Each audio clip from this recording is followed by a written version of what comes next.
Alors, je m'appelle June, je suis tokyoïte, mais j'habite Paris depuis plus de 20 ans, donc je suis un peu plus parisienne que tokyoïte aujourd'hui.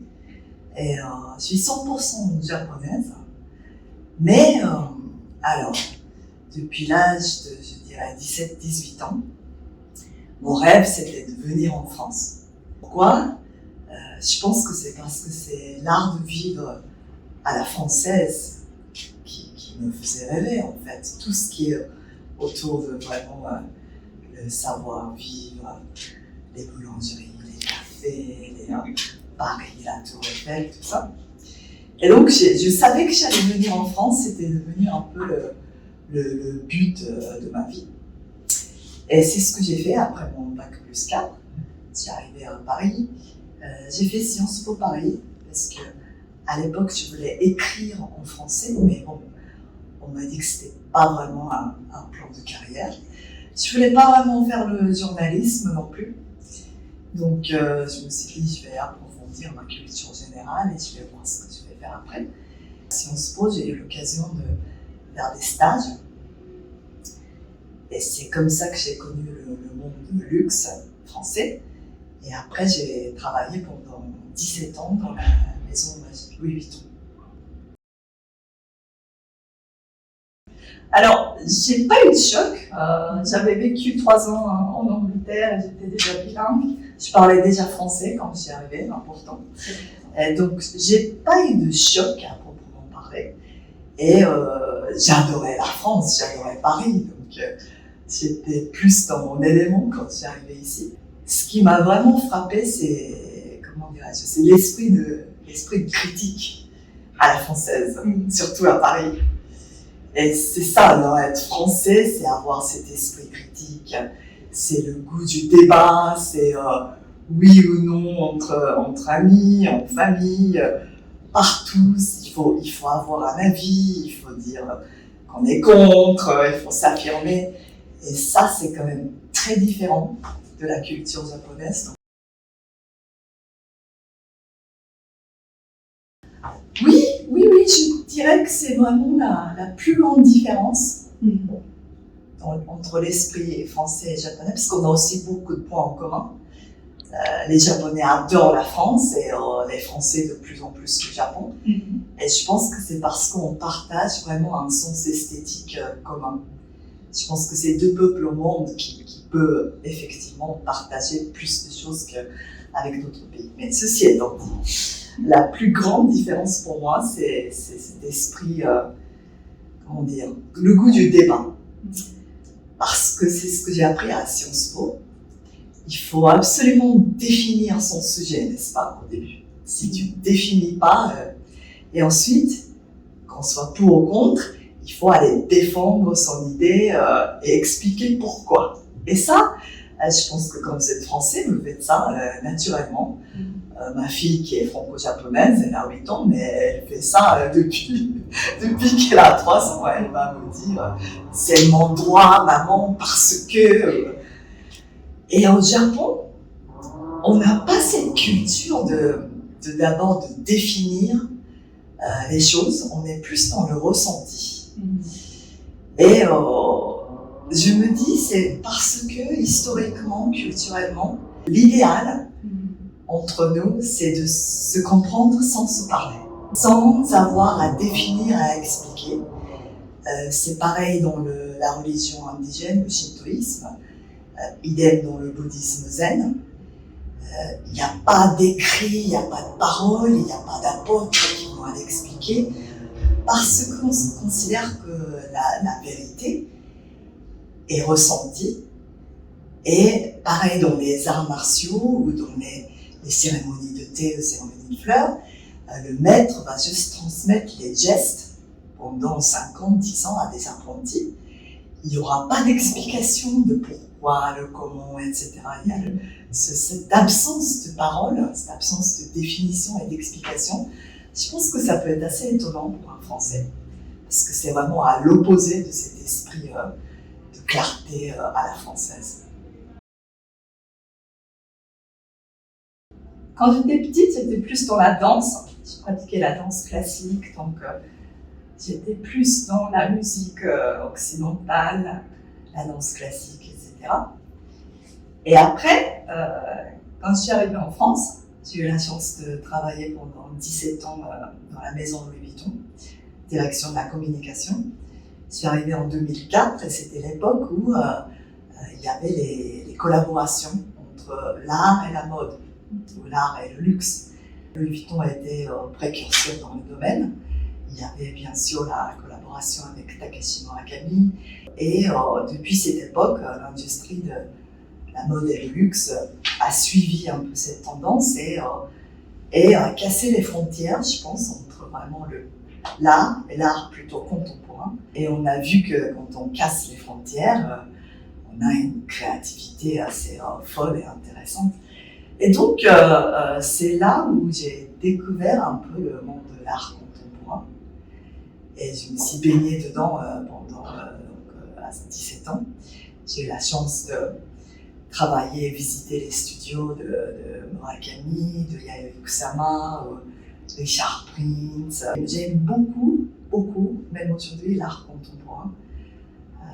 Parce que je trouve que les artistes, ils voient les choses que nous, on ne voit pas. On peut le ressentir, on est incapable de le formuler en tout cas, et je trouve que les artistes saisissent vraiment la vérité de ce monde et ils ne les balancent pas. Donc j'aime beaucoup. Ouais. Si j'ai fait ce livre, c'était pas parce que je me suis dit je vais l'expliquer et puis la sagesse est bonne. En fait, c'était plutôt une approche personnelle.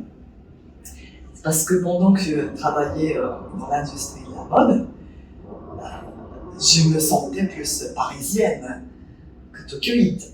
Mais on m'avait souvent dit, mais pourquoi tu es si zen? Tu restes tellement zen. Pourquoi? Parce que ça peut être vraiment intense dans ce milieu et en plus dans le métier de la communication, on est dans les événements, on est dans le live, on est dans les choses imprévues tout le temps, il faut improviser, il faut être agile et du coup stress. Et moi je suis stressée comme tout le monde, je bitch comme tout le monde, mais on m'avait souvent dit mais tu es zen. Et au début je ne comprenais pas parce que déjà le mot rester zen ça n'existe pas en japonais. Le zen c'est vraiment une des branches du bouddhisme et on pense aux moines, on pense au temple. Mais en français rester zen ça veut dire quelque chose. Et du coup je me suis dit mais pourquoi je donne cette impression et pourquoi je suis japonaise en fait, parce que j'ai compris que j'étais restée japonaise malgré mes 17 ans de vie parisienne.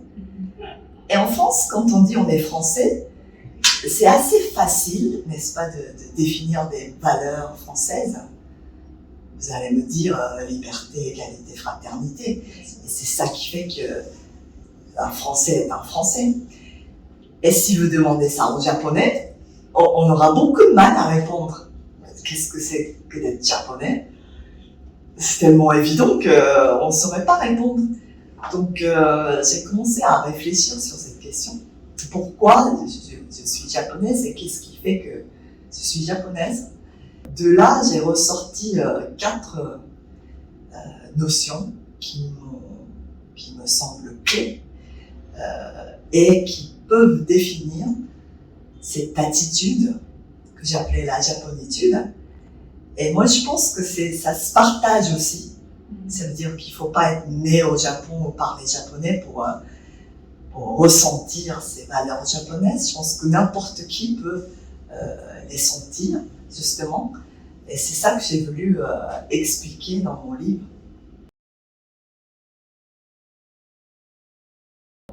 Alors, le wabi-sabi, c'est déjà un mot extrêmement difficile à définir, n'est-ce pas?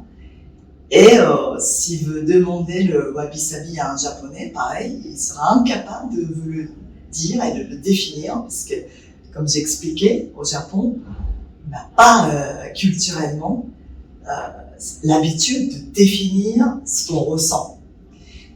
Et dans l'éducation aussi, on n'apprend pas à défendre ses idées, à développer le goût du débat, etc. Donc un japonais va plutôt expliquer le wabi-sabi par le ressenti, dire c'est un bol qui est fissuré, mais qui est beau, ou un vieux temple avec la mousse, ou un vieux rocher tout simplement. Et le wabi-sabi, c'est un peu ce que vous avez dit et que j'ai écrit dans mon livre, ce côté, la beauté des choses simples, humbles, dépouillées à l'extrême. C'est un peu le contraire du bling, du fast, la Galerie des Glaces des Versailles, c'est vraiment le anti-wabi-sabi. Et bien sûr, ce concept se retrouve dans le monde de l'art, et pas seulement l'art japonais, je pense. Je pense à l'Arte Povera, je pense à Pennon, il est vraiment dans ce côté esthétique wabi. Et il y a le wabi et sabi. Et le mot sabi, ça renvoie plutôt à la notion du temps. C'est la patine, c'est la beauté des choses qui vieillissent avec le temps. Et cette notion de temps est importante parce qu'on n'y peut rien, n'est-ce pas? Même nous, on va vieillir. Mais wabi-sabi s'est trouvé dans la beauté, en fait, même nous, de vieillir. Et donc, ce concept, déjà, esthétiquement parlant, le wabi, ça, bien sûr, ça se retrouve dans le monde de l'art. Là, je pensais instinctivement à... Il y a une œuvre faite avec de la cire de Urs Fischer qui fond au fur et à mesure, et après, c'est beau. Et c'est important de dire aussi, le wabi-sabi est un concept esthétique à la base, mais par extension, c'est un peu devenu une philosophie de vie. C'est-à-dire on peut vivre le wabi-sabi parce que c'est une manière un peu de revenir à l'essentiel de soi-même. Ce côté, on va ôter tout ce qui est superficiel ou superflu dans notre vie. Et c'est la capacité de s'accepter un peu comme on est. Ce qui est facile à dire, mais difficile à faire. Alors, Yugen, pour moi, ça évoque vraiment la beauté mystique. Ça peut être le brouillard dans la montagne. Et au Japon, les morts sont jamais loin. Parce que dans le shintoïsme, on considère que les ancêtres deviennent des déités et ils peuvent revenir nous visiter. Et on vit un peu avec les morts. Et bien sûr, tout ne s'explique pas, n'est-ce pas? Donc c'est pour ça qu'on a inventé des religions pour essayer de mettre des mots sur nos peurs, nos doutes, qu'est-ce qui va se passer dans le monde au-delà. Ce que je trouve extraordinaire, c'est qu'au Japon, on arrive à avoir la beauté dedans. C'est-à-dire que l'inconnu n'est pas une source de peur, mais ça devient un peu une source de beauté. Et j'aime beaucoup ce concept Yugen du coup.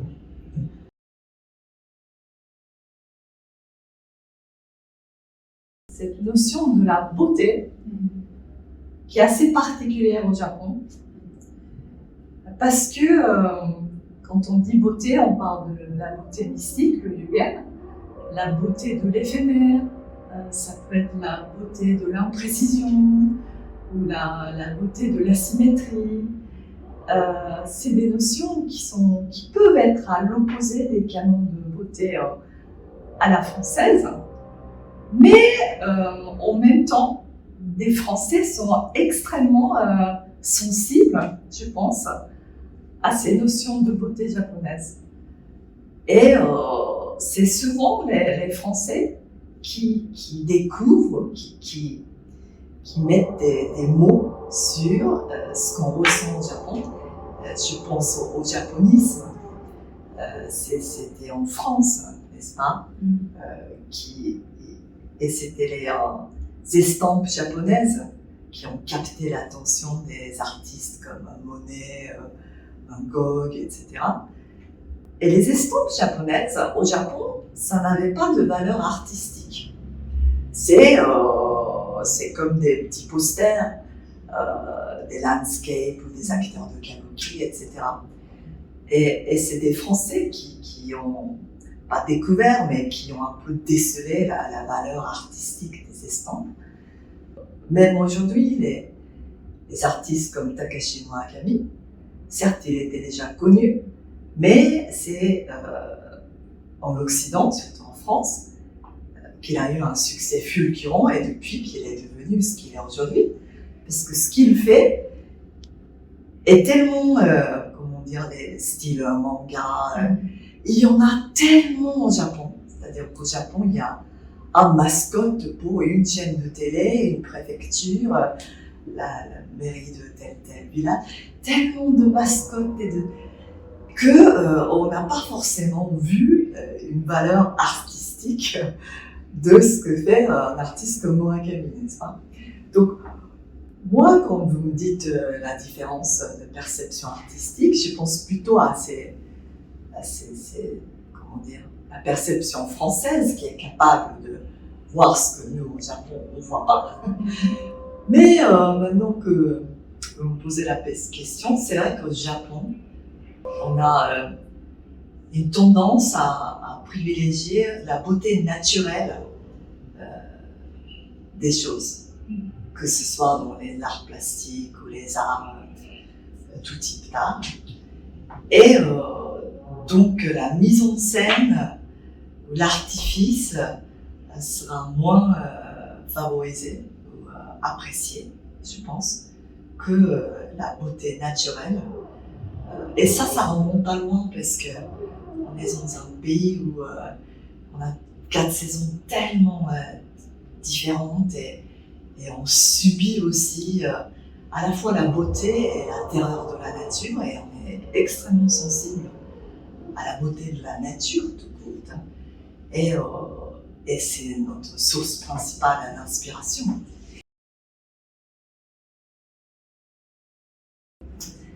Pourquoi Instagram?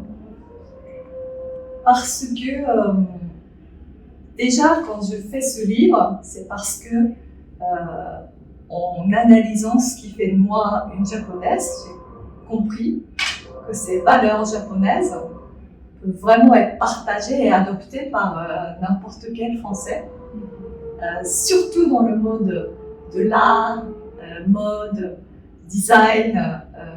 Là où j'ai évolué pendant 17 ans, j'ai connu tellement de nippophiles, des Français qui adorent le Japon et qui sont plus sensibles que moi parfois à la beauté de la céramique ou la beauté du thé. Et en gros, c'était des Français qui sont plus japonais que moi.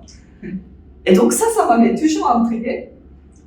Et en écrivant ce livre, j'ai compris en fait que effectivement, cette beauté de Wabi Sabi, ou cette conscience qu'il y a un éternel et qu'il faut vivre le présent de manière intense, tout ça, ça peut effectivement être partagé avec n'importe qui. C'est universel. Et donc j'ai voulu en fait partager ça avec le plus grand nombre de personnes, pas seulement dans le monde de la mode, l'art, luxe et design. Et naturellement, je me suis dit, Instagram, c'est un très bon outil. Parce que le livre, c'est important, mais je crois beaucoup à la force visuelle, aussi au partage. Avec des réseaux sociaux, on peut partager le ressenti, je pense, de manière très instantanée et directe. Donc j'aime beaucoup.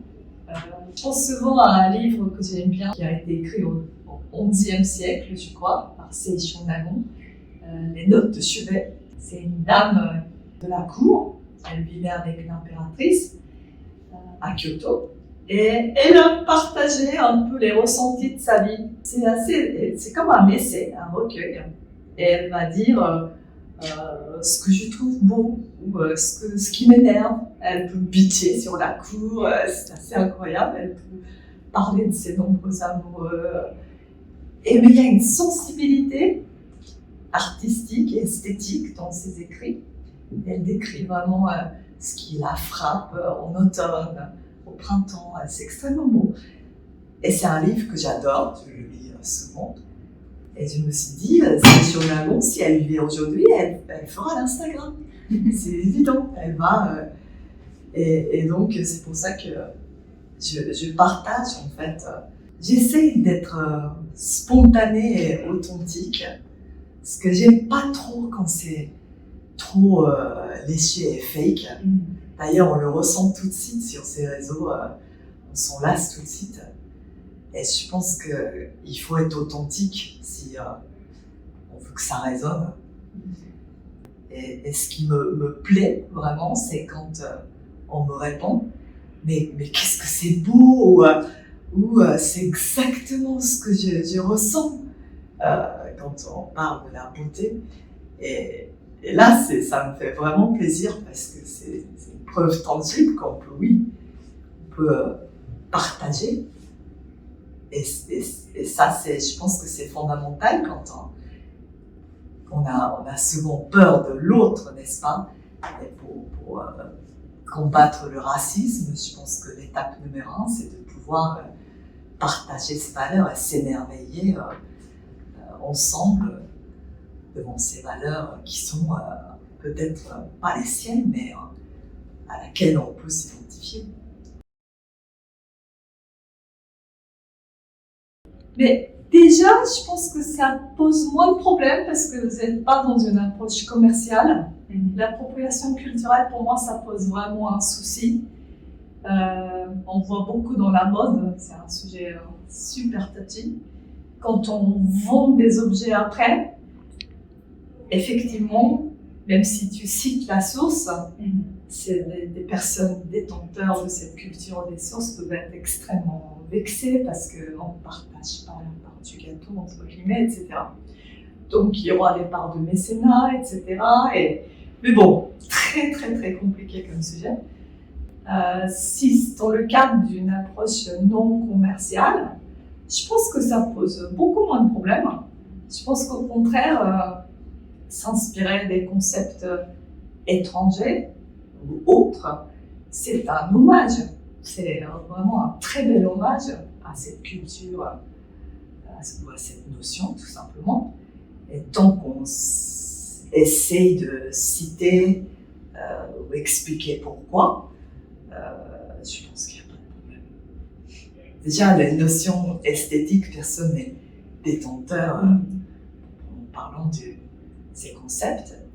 Et moi, au contraire, je pense que c'est très bien le thème de cette exposition, parce que je suis la première à dire que les Japonais ont toujours eu du mal à expliquer ces concepts à l'étranger.